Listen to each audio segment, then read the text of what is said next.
Саламатсыздар ма? Қымбатты қазақ елі, менің атым Алдыжарова Жанар. Бұдан мен 3 жыл бұрын главный мозга опухолімен учетта тұрғанмын. Осындай онкологический рак деп берген маған врачтар. Сол Алланың қалауыменен осы жұмадан бауырымызға келіп, мен бір рет-ақ ем қабылдадым, бір ай сол берген ішінесін іштім. Енді екінші келген кезде уже еміртім таза деп шығып тұр. Аллаға шүкір, Аллах шипа берді осы жерде маған. Қандай ем қабылдадыңыз, айта кетіңіз? Мен шөп дәрілерін іштім бір ай, одан кейін 5 күн системасын алдым, укол системасын алдым.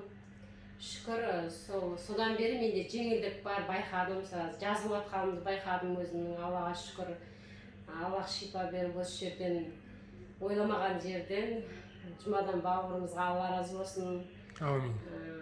Аллах тағала қолына сондай күш қуат берсін. Амин. Менен де қаншама көп бауырларымызға алдағы көмегі тиеді деген ойдамын. Алла қаласа.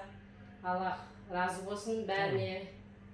Амин. Ауырмаңыз, Алла толық шипасын берсін, жарық кетіңіз. Жақсы, сау болыңыз.